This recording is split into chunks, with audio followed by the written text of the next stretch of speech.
How's it going, guys? Skoks, Chicago Blackhawks here. Just going to wrap up this game tonight between the Hawks and Winnipeg Jets. Again, right? Another overtime game with the Jets, and Hawks lose this one. Unlike the last matchup with the Jets, where Bedard had 2 goals and that overtime winner. That was an awesome game, but tonight, not very awesome at all. But uh, let me run that intro really quick. How about that?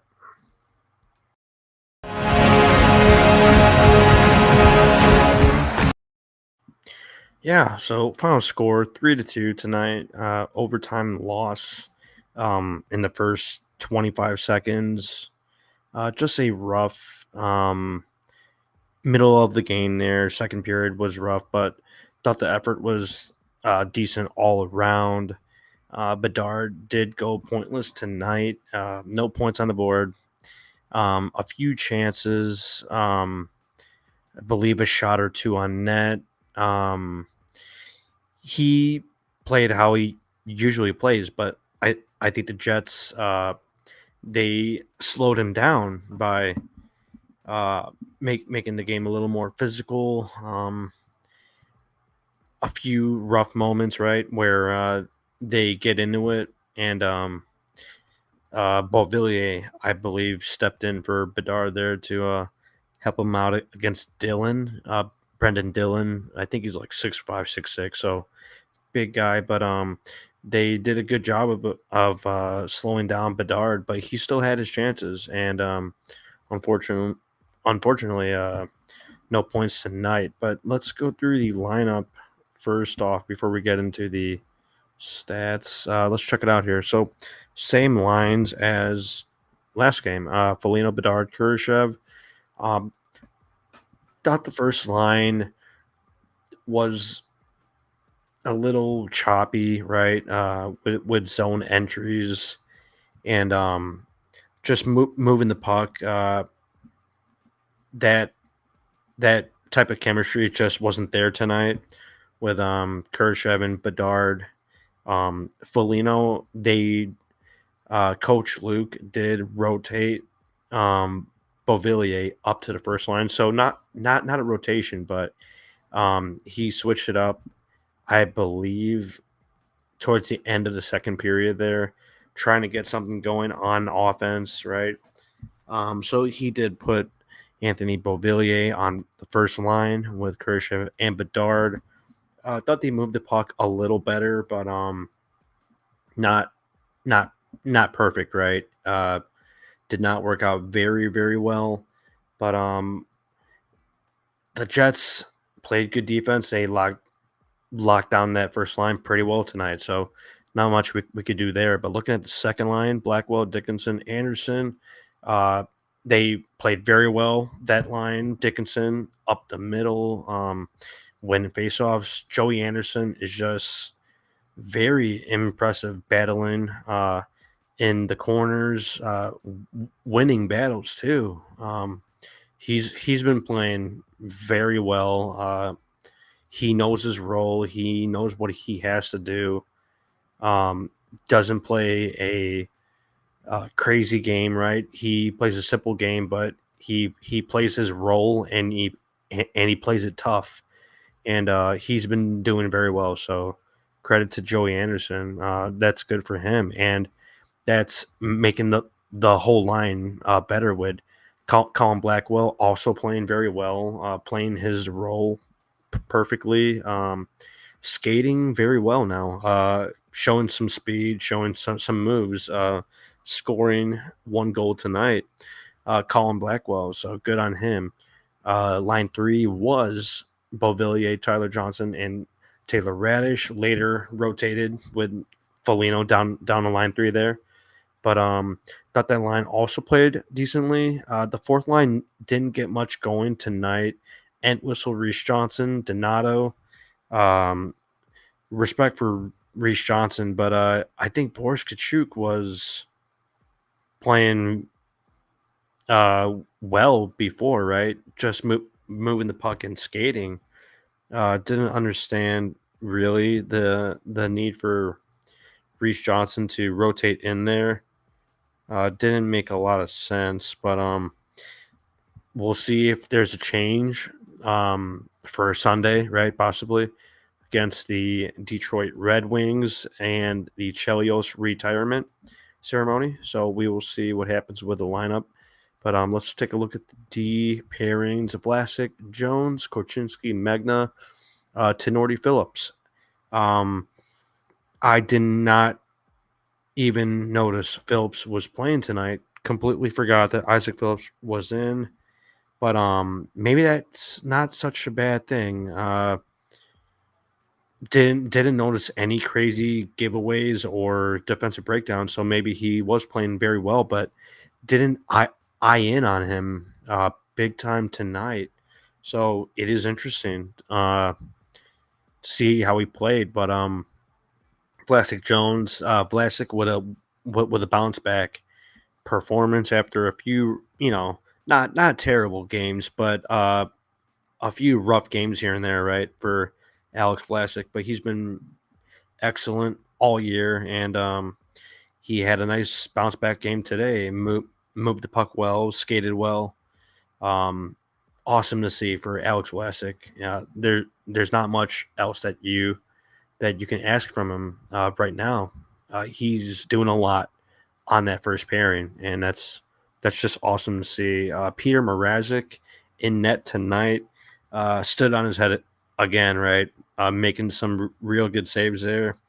Um, Nikolai Ehlers, he had 2 goals tonight. Awesome shots by him. Not much Mrazek could do. I believe one tucked in, on the left side, and then his second goal was far side snipe.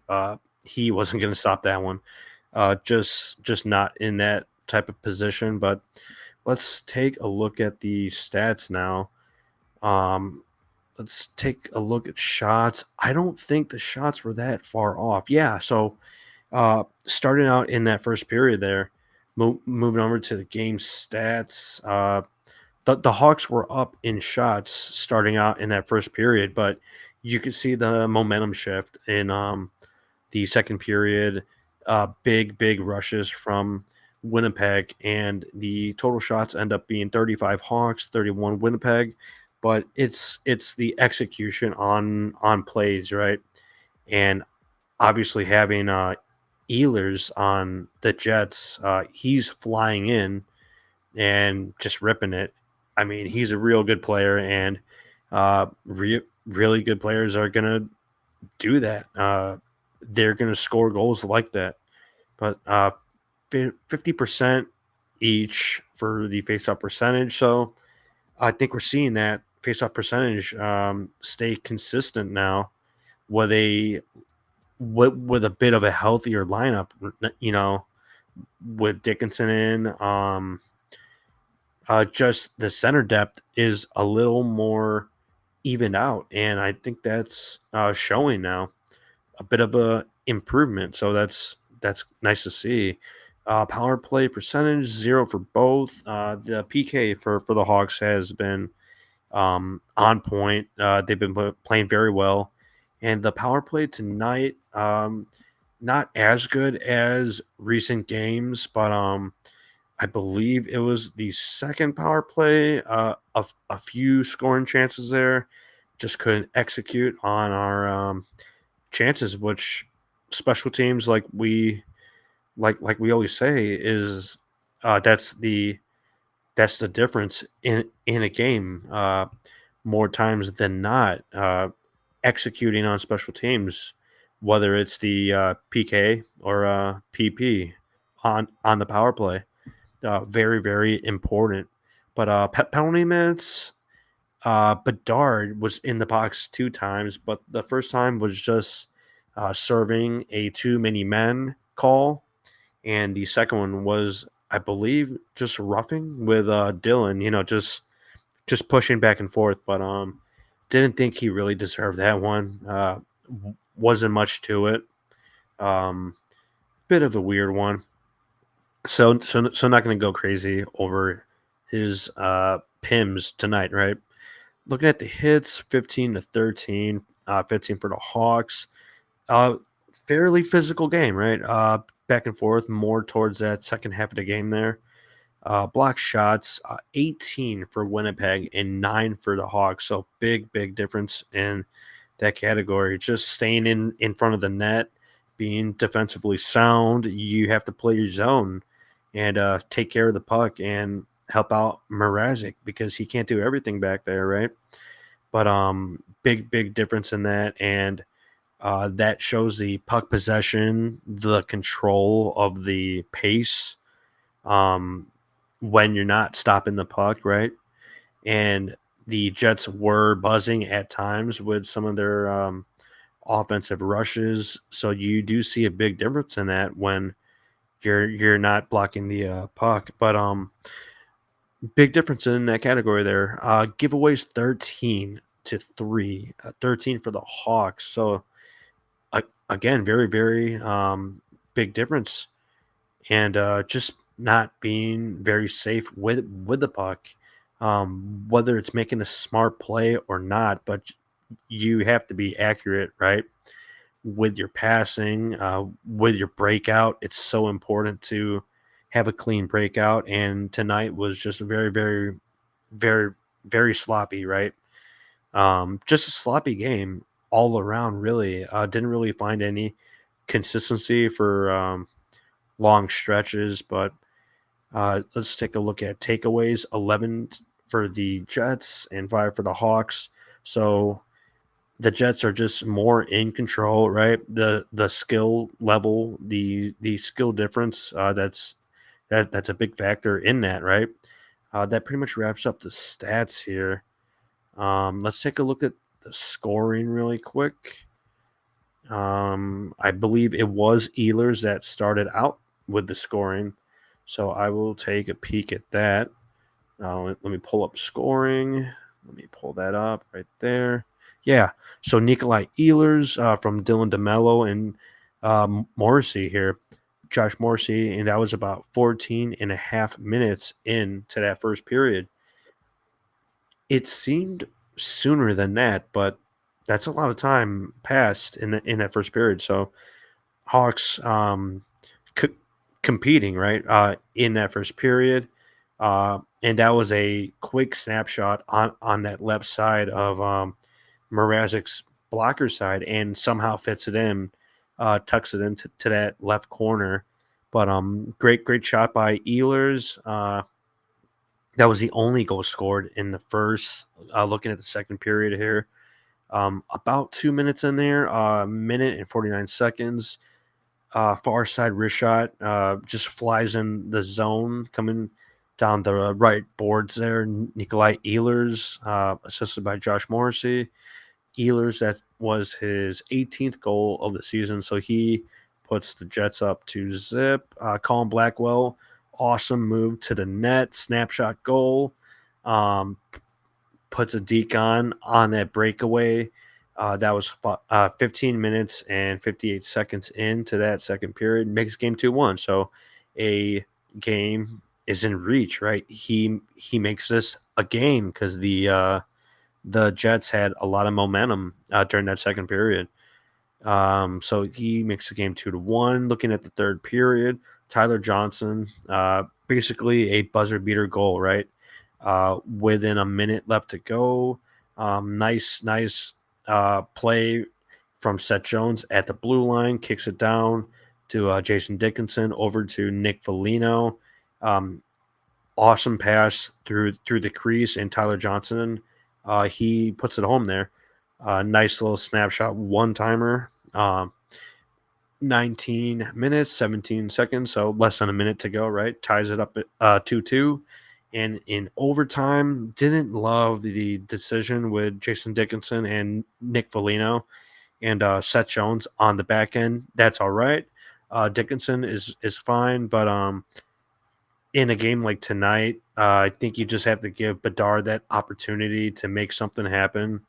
Um, when you're keeping your best offensive players off the ice when it means the most, right? So like Kurashev, Bedard, and I'm not opposed to having Dickinson out there because he is, sound down the middle.